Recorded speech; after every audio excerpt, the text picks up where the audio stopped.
Le vrai bonheur ne vient que de Dieu. La vraie protection ne vient que de Dieu et de lui seul. La vraie richesse ne vient que de lui. Ça, c'est vrai, mes frères. Ne vient que de lui. Les vrais dieux, c'est son point. Les dieux des... Bon, disons, ce n'est pas dans la spiritualité non chrétienne, mais c'est dans la spiritualité chrétienne. On le voit en Égypte. Dieu est supérieur. Il a vaincu les dieux égyptiens. On a compté sur eux pour être protégés. Mais les dieux égyptiens n'ont pas pu protéger les Égyptiens. Non. Il y avait une différence par rapport à la vie. Une différence entre les Égyptiens et les Israélites. Une différence. Une différence. Je nous salue tous ce matin dans le nom de Jésus. J'aimerais continuer avec nous notre réflexion de la semaine passée sur un Dieu sans égal. Notre texte de base se trouve dans Exode 15, 11. Je me propose de les lire. Qui est comme toi parmi les dieux, ô Éternel? Qui est comme toi, magnifique en sainteté, digne de louanges, opérant des prodiges? Qui est comme toi? Ce sont les paroles, comme on l'a dit le dimanche passé, du cantique chanté par Moïse et le peuple juste après leur délivrance de l'esclavage et leur traversée de la mer Rouge. Dieu, en pleine mer, a frayé pour eux un chemin. Alors, dans la joie et la reconnaissance, ils chantent ces cantiques. Ils chantent ces cantiques dont l'extrait se trouve au verset 11. On y trouve 4 questions qui n'ont qu'une seule réponse. La première question, c'est « Qui est comme toi parmi les dieux, ô Éternel ?» La réponse, personne. Personne. Qui est comme toi, magnifique en sainteté? Personne. Qui est comme toi, digne de louanges? Personne. Qui est comme toi, opérant des prodiges? Personne. Personne. On peut donc se poser cette question. À quoi Moïse et le peuple font-ils allusion lorsqu'ils chantent ces cantiques? Particulièrement lorsqu'ils chantent les paroles qui sont au verset 11, surtout la première partie, « Qui est comme toi parmi les dieux ?» Pour répondre à cette question, c'est intéressant de noter 2 idées dans ce texte, surtout dans la première partie, n'est-ce pas, de ces versets. La première idée, c'est qu'on trouve ici une distinction entre 2 peuples, distinction, le peuple d'Israël et le peuple égyptien. On peut noter que les 2 peuples sont l'ouvrage de Dieu. Ils ont été créés par Dieu. C'est lui donc qui les a créés. Mais notons aussi que les 2 peuples ont une orientation spirituelle différente. Les Égyptiens sont polythéistes, on le sait. Ils vénèrent plusieurs dieux, des milliers même, des milliers de dieux. Et chacun avec un rôle particulier. Ils avaient les dieux de la vie, les dieux de la fertilité, les dieux de la guerre, et on peut continuer la liste. Ils étaient polythéistes. Tandis que les Israélites, eux, sont monothéistes. Ils adorent l'Éternel, les seuls vrais dieux. Les seuls vrais dieux. Si chez les Égyptiens, chaque dieu jouait un rôle particulier dans la vie égyptienne, l'on peut dire qu'en fait, Dieu, c'est le grand spécialiste dans tous les domaines. Il n'a pas un domaine particulier où il peut exercer son influence sur les hommes. Il est partout. Les dieux de la vie, il est tout.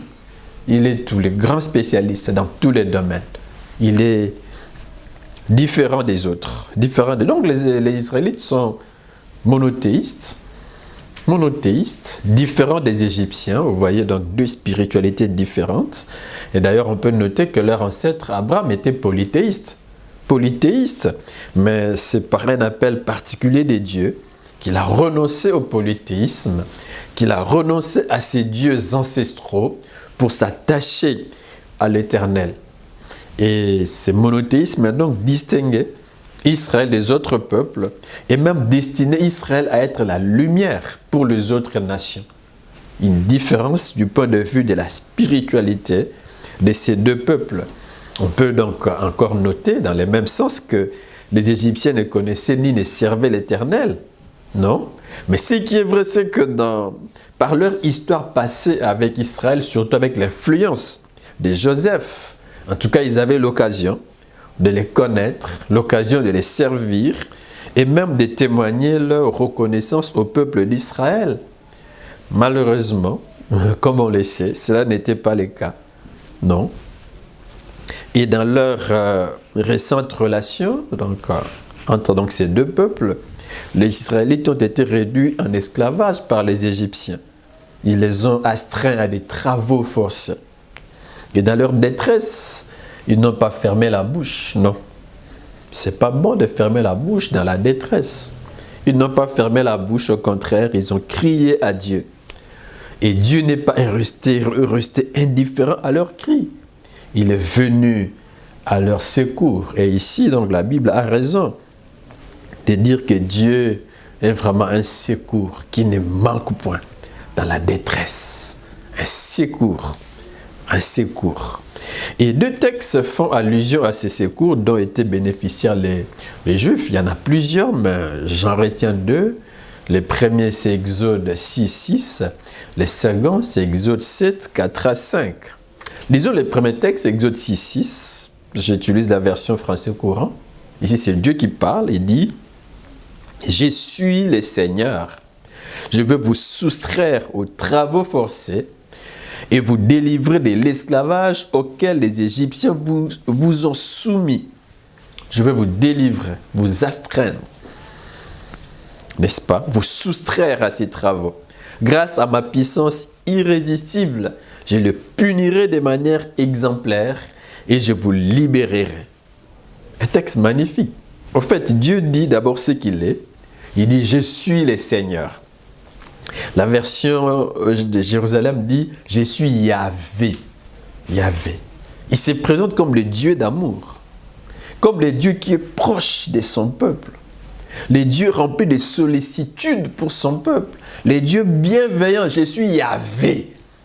Je suis avec vous. Mon amour est avec vous. Je suis là.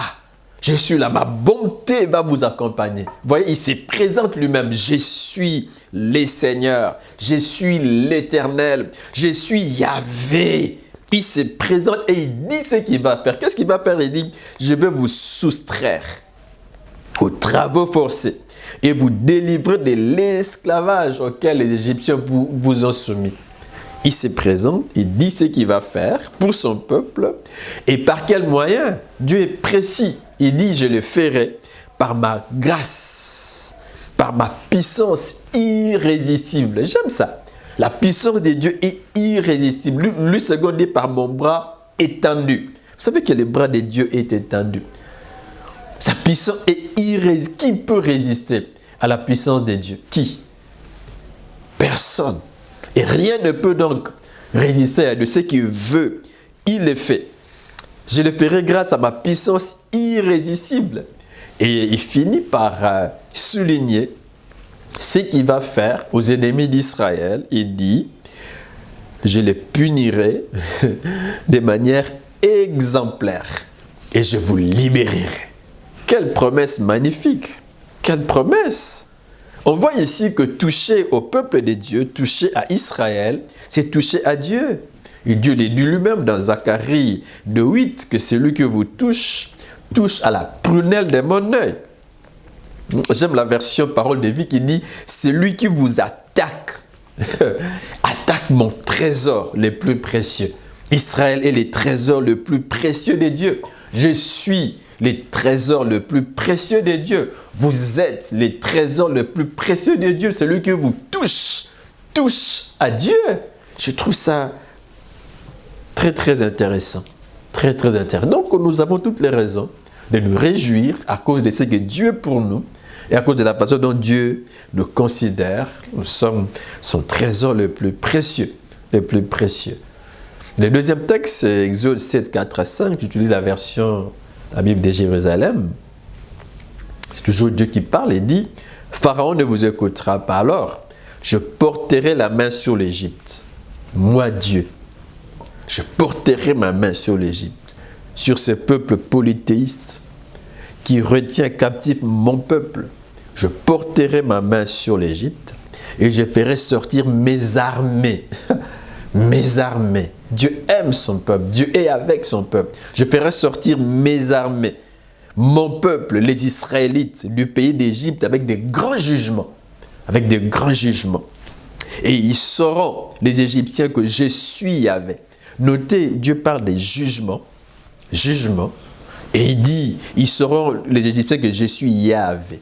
Les dieux d'amour, les dieux qui est avec son peuple, quand j'étendrai ma main contre les Égyptiens, il dit ce qu'il va faire, il va tendre sa main, l'étendre contre les Égyptiens, exercer des jugements contre l'Égypte, et que je ferai sortir de chez eux les Israélites. Dieu a des projets sur son peuple, et Dieu met des moyens en jeu pour y parvenir, pour libérer son peuple.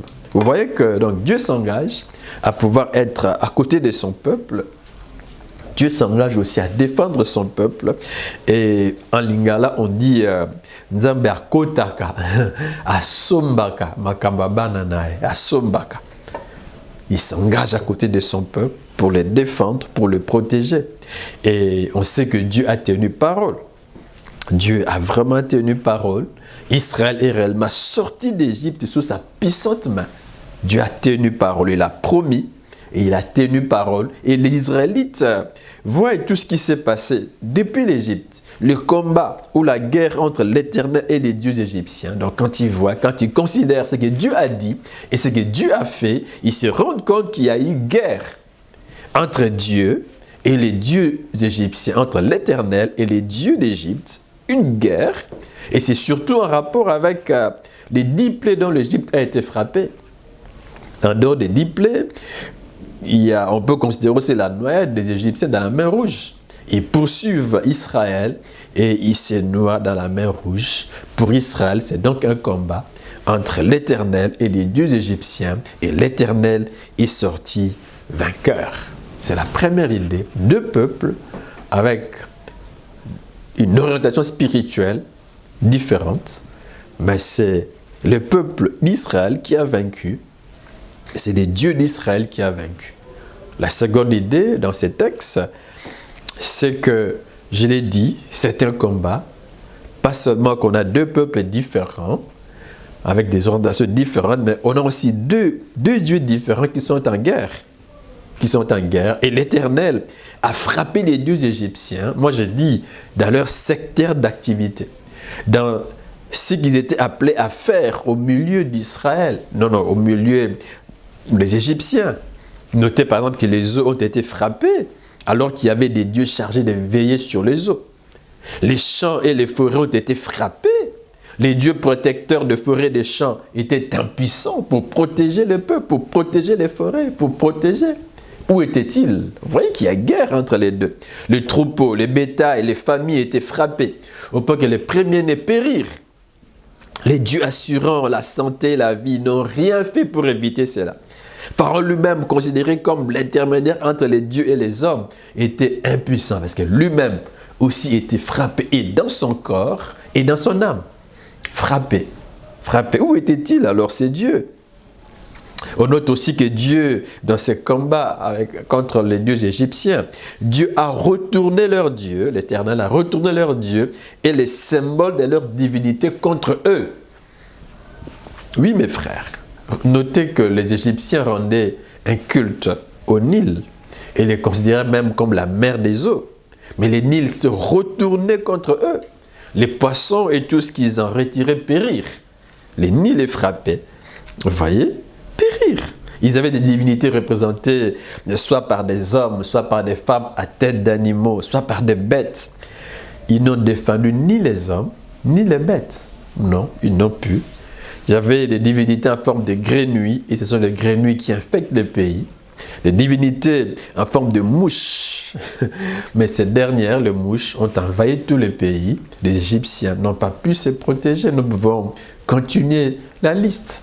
Donc par rapport à cette multitude de dieux, n'est-ce pas, l'Éternel a frappé l'Égypte Et aucun Dieu n'a protégé l'Égypte. C'est dans ce sens que Moïse et le peuple disent, mais qui est comme toi parmi les dieux? Qui est comme toi? C'est une façon de dire, tu as été supérieur aux dieux égyptiens et à la force militaire égyptienne. Il dit, Seigneur, tu es le seul vrai Dieu. Tu es sans égal. Sans égal. Vous voyez mes frères? Donc, ils chantent, n'est-ce pas, en ayant à l'esprit le combat entre Dieu, l'Éternel, et les dieux égyptiens. Et Dieu a été vainqueur. Vainqueur. Il est vraiment le Dieu sans égal. Est-ce qu'il y a des vérités à retenir ici? Oui. Oui.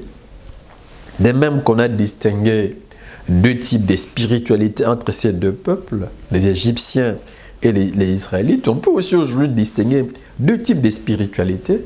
On peut parler de la spiritualité chrétienne et la spiritualité non chrétienne ou même occultique. Oui, deux types de spiritualité. Mais quand on parle de la spiritualité chrétienne, elle se base sur Dieu, elle se base sur la Bible, elle se base sur la foi en Jésus.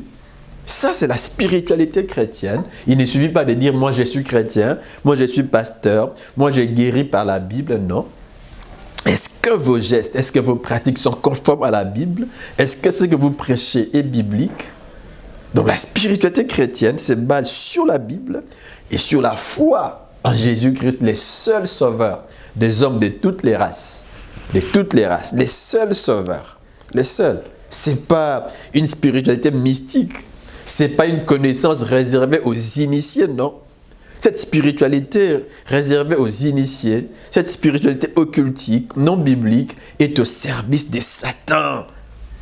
Au service de Satan. Elle promet paix et bonheur à ses fidèles, mais elle est d'un vrai esclavage.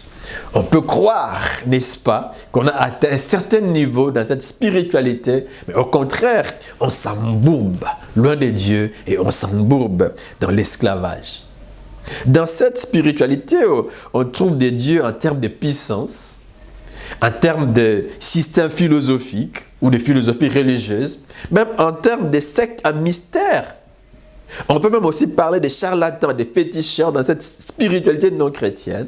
Et auprès d'eux accourent plusieurs à la recherche peut-être de la protection, peut-être de la richesse, de la maternité, du succès ou même de la guérison. On cherche toutes ces choses et on va vers cette spiritualité, on se tourne vers elle. Ce que je peux dire ici, c'est que l'on peut obtenir de toutes ces personnes ou de cette spiritualité bonheur, semblant de bonheur, semblant de paix. Non. Cette spiritualité ne peut satisfaire l'âme. Elle n'apporte ni vraie paix, ni vrai bonheur. Parce que tous ces cours que l'on cherche ailleurs qu'auprès de Dieu ne payent pas. Le vrai bonheur ne vient que de Dieu. La vraie protection ne vient que de Dieu et de lui seul. La vraie richesse ne vient que de lui. Ça, c'est vrai, mes frères. Ne vient que de lui. Les vrais dieux, ce ne sont point les dieux des... Bon, disons, ce n'est pas dans la spiritualité non chrétienne, mais c'est dans la spiritualité chrétienne. On le voit en Égypte. Dieu est supérieur. Il a vaincu les dieux égyptiens. On a compté sur eux pour être protégés. Mais les dieux égyptiens n'ont pas pu protéger les Égyptiens. Non. Il y avait une différence par rapport à la vie. Une différence entre les Égyptiens et les Israélites. Une différence. Une différence. Donc, la vraie paix, la vraie protection, le vrai bonheur, la vraie richesse ne vient que de l'Éternel et de lui seul. Et j'aime ces quelques textes que je nous propose. Par exemple, dans Proverbe 10, 22, la Bible dit c'est la bénédiction de l'Éternel qui enrichit. Seule sa bénédiction.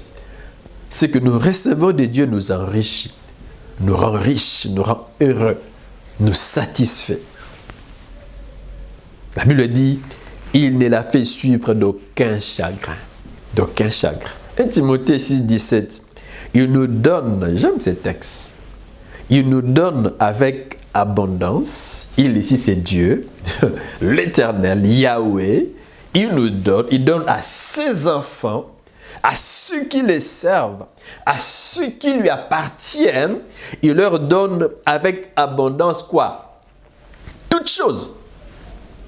Il nous donne avec abondance toutes choses pour que nous en jouissions. Pour que nous en jouissions. La version Parole de vie dit, c'est lui, c'est pas quelqu'un d'autre. C'est pas les magiciens, c'est pas les féticheurs, ce ne sont pas les sectes mystères, non. C'est pas cette spiritualité non chrétienne, occultique, ce ne sont pas les dieux de ces mondes, les dieux de ces siècles, ceux vers qui vont certains pour être bénis, pour être propulsés, n'est-ce pas? Non, ce ne sont pas eux qui donnent.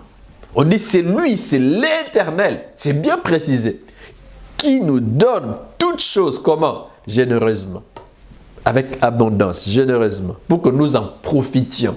Quand vous recevez quelque chose de Dieu, vous allez vous en profiter, vous allez en profiter. La Bible dit que Dieu nous donne pour nous, pour notre bien, mais aussi pour les bonnes œuvres. Dieu se tourne vers nous, il nous bénit, il nous donne tout avec abondance pour nous, pour que nous puissions satisfaire nos besoins, mais aussi penser aux autres. Dieu est magnifique. Mais lorsque c'est l'ennemi qui vous donne, lorsque ce sont les dieux de ces siècles qui vous donnent, ah ben, vous allez croire que c'est vraiment le bonheur, mais le chagrin va s'en suivre. Nous avons plusieurs témoignages comme ça. Le chagrin va s'en suivre. Il nous dispense généreusement toutes ses richesses. Ce sont ses richesses à lui, selon la version Parole vivante. Généreusement toutes ses richesses. Dieu est riche et il les met à la disposition de ses enfants afin que nous en jouissions. Nous en jouissions. Alors, à quoi bon aller chercher, n'est-ce pas, le bonheur ou la richesse ailleurs? Dieu bénit. Dieu bénit. Psaume 84, 12 soutient, car l'Éternel Dieu est un soleil et un bouclier. L'Éternel donne la grâce et la gloire. Il ne refuse aucun bien à ceux qui marchent dans l'intégrité. Parole de vie dit, il ne refuse pas les bonheurs, pas ailleurs, auprès de lui. Il ne les refuse pas à ceux qui marchent dans l'intégrité. Dans l'intégrité. La version française courante dit, voici les titres du Seigneur. Les titres du Seigneur. Il dit soleil et bouclier. Dieu est soleil, Dieu est bouclier. Que veut dire soleil? Que veut dire bouclier? Continuons la lecture. Voici les titres du Seigneur, soleil et bouclier. Ce qui distingue Dieu, c'est la bienveillance et la gloire. Le Seigneur donne volontiers les bonheurs, volontiers, à qui mène une vie sans reproche, à qui lui est attaché. Il donne volontiers les bonheurs. Dieu donne les bonheurs, mes frères.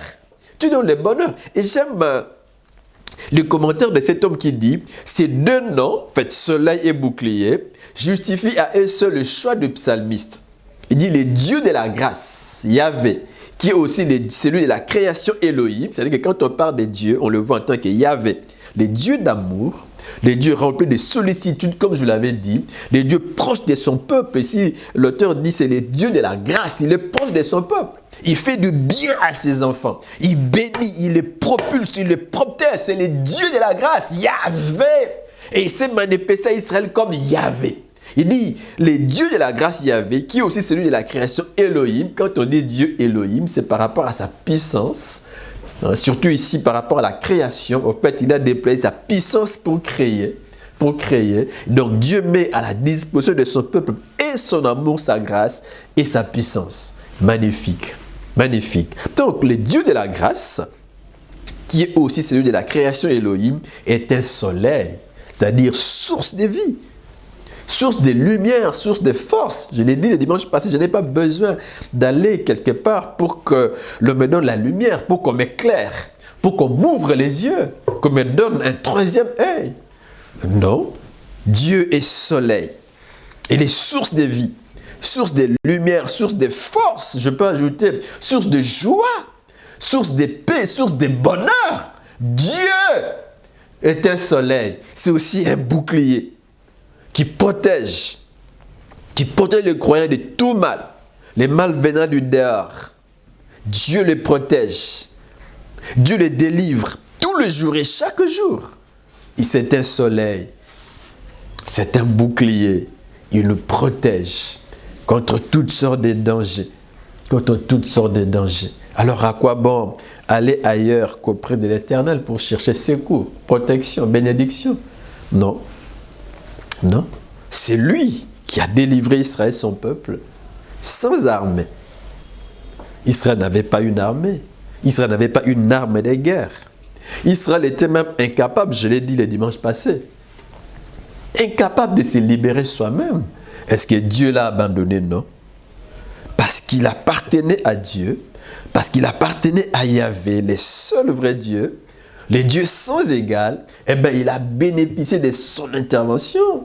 L'Égypte et sa puissance militaire, ses dieux, ont été vaincus parce que la délivrance n'appartient qu'à l'Éternel et à lui seul, les dieux sans égal.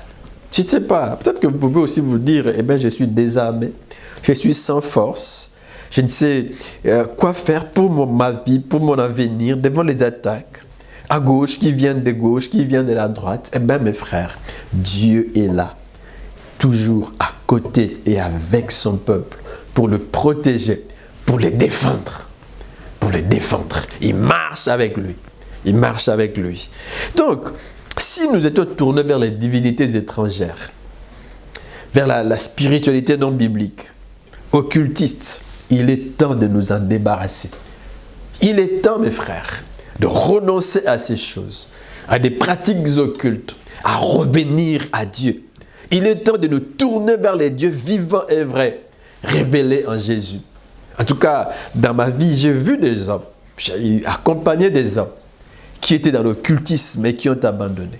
Je me rappelle au début de ma foi, alors que j'avais à peu près 14 ans, j'évangélisais et je rencontrais un homme avec qui on s'était un peu habitué, mais un jour, il m'a dit, eh bien Champlain, il faut que tu m'aides. Il faut que tu m'aides. J'ai des fétiches. J'avais peur et j'avais fui. Je ne suis plus revenu chez lui. Je me disais peut-être qu'il veut me piéger. Il veut me faire du mal avec ses fétiches, avec son occultisme. J'avais peur.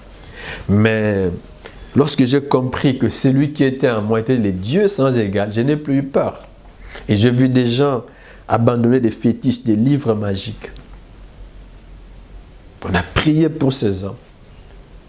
On a brûlé toutes ces choses sans être touché par l'ennemi. Parce que celui qui est en nous est plus fort que celui qui est dans le monde. Beaucoup d'autres ont déjà abandonné ces choses. Si vous êtes dans cette spiritualité, eh bien, le Seigneur vous interpelle. Abandonnez, revenez à Dieu. Le seul vrai Dieu, c'est lui. Celui qu'on doit adorer, celui devant qui on doit s'agenouiller, c'est lui et lui seul. Pas quelqu'un d'autre. Pas quelqu'un d'autre. Donc si nous étions tournés vers ces divinités étrangères, vers cette spiritualité non biblique, il est temps de revenir à Dieu. Revenir à Dieu. Et si nous sommes enfants de Dieu, faisons-lui confiance en toutes choses. Il est proche de nous. Il dit, je suis Yahvé. Je suis Yahvé. Proche de son peuple. Proche de son peuple. Parce que Dieu marche toujours avec son peuple. Même si on ne le voit pas. Nos yeux physiques ne le voient pas. Mais Dieu est là. Nous le voyons par les yeux de la foi. Même si tu ne le vois pas, il est avec toi. Il est avec toi. Même si je ne le vois pas par mes yeux physiques, il est avec moi, à côté de moi. Il me protège. Il marche avec moi. Il marche avec moi. Nous pouvons donc faire confiance en Dieu, croire que s'il n'a pas abandonné Israël, il ne peut pas nous abandonner aujourd'hui. Une autre vérité, c'est que la puissance de Dieu est capable de tout. Capable de délivrer, capable de guérir, de restaurer, de bénir, de protéger. Capable de faire taire même les armes, de taire les bruits des armes. Capable d'ouvrir des portes fermées. Capable de vaincre toute puissance hostile, quelle qu'elle soit. La puissance de Dieu a vaincu, n'est-ce pas, la puissance égyptienne. La mer s'est ouverte. Et les Égyptiens, la poursuite, n'est-ce pas, des Israélites, se sont noyés. La puissance de Dieu. Il opère des prodiges. Les peuples se chantent en disant, c'est toi qui opères des prodiges. C'est toi qui manifestes ta puissance. C'est toi qui opères des miracles en faveur de ton peuple. Dieu est capable d'opérer des miracles, de prodiges en ta faveur.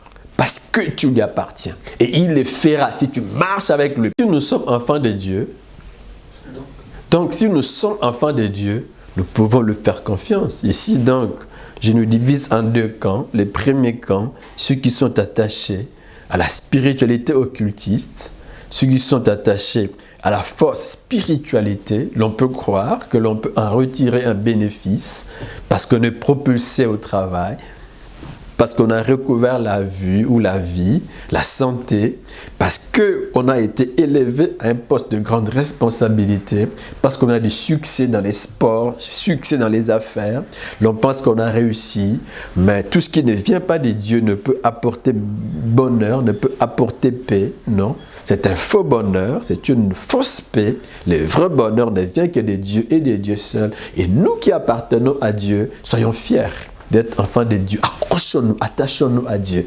Attachons-nous à Dieu. Aujourd'hui encore, si hier, il a opéré des prodiges pour Israël, aujourd'hui encore, Dieu reste le Dieu des prodiges. Il reste le Dieu des miracles. Les dieux qui opèrent des choses étonnantes. Les dieux qui manifestent sa puissance en faveur de ses enfants. En tout cas, dans ma vie, j'ai eu la grâce de rencontrer des hommes parce que je me disais, est-ce que vraiment l'on peut être béni tout en étant chrétien? On peut être un grand homme d'affaires chrétien? Est-ce qu'on peut être un grand chef d'entreprise chrétien? Oui. Est-ce qu'on peut être élevé dans une société, dans une entreprise tout en étant chrétien? Oui. On peut occuper des postes de responsabilité? Oui. Et je vis des gens. J'ai été édifié. Dieu élève, Dieu bénit. On n'a pas besoin d'adhérer dans des loges pour être élevé. Dieu élève. C'est une fausse élévation. Parce que les dieux sans égal élèvent. Il y a une différence entre deux peuples. Soyons aussi différents. Entre ceux qui sont dans cette spiritualité non biblique et nous qui sommes dans la spiritualité biblique soyons différents. Et continuons, n'est-ce pas, à compter sur Dieu. Je dirais donc que la puissance de Dieu est capable de tout, capable de délivrer, capable de guérir, capable de restaurer, capable de bénir, capable de protéger. Oui, vous avez besoin de la protection, Dieu protège. Vous voulez être béni, Dieu bénit. D'ailleurs, tous ceux qui appartiennent à Jésus sont déjà bénis à cause du Christ qui est dans leur vie. Vous voulez que Dieu vous restaure dans votre santé, dans votre vie intérieure, même dans vos activités. Dieu est le Dieu de la restauration. Vous avez besoin de la délivrance, Dieu délivre. Il est capable de tout. J'ai dit même, il est capable de taire les bruits des armes, capable d'ouvrir des portes fermées, capable de vaincre toute puissance hostile à notre vie, capable de vaincre la sorcellerie, capable de tout. Alors faisons-lui confiance. Notre Dieu est le Dieu sans égal. N'ayons peur de rien. Faisons-lui confiance.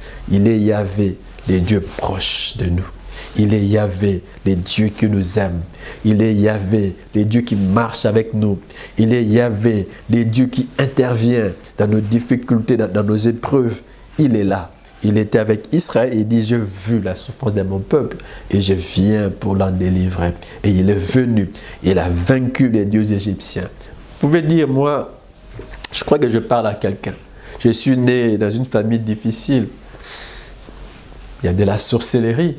Il y a des gens qui mettent des bâtons sur mes roues. Non, si vous marchez avec Dieu, vous n'avez pas à craindre. Le Dieu qui vous a sauvé est plus fort que Satan, est plus fort que les chaînes du diable, est plus fort que la sorcellerie. N'ayez peur de rien. Il faut qu'il marche avec Jésus.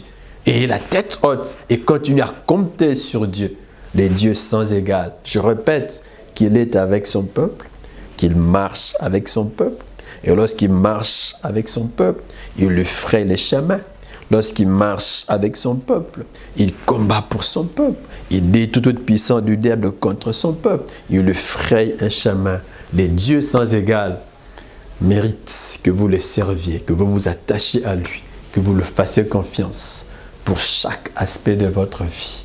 Et vous verrez des miracles. Vous chanterez comme les enfants d'Israël. Qui est comme toi? Nul n'est comme lui. Il est sans égal. Il est au-dessus de tous les dieux. Il est celui qui opère des prodiges en faveur de son peuple. Que Dieu opère des prodiges pour toi, des miracles pour ta vie.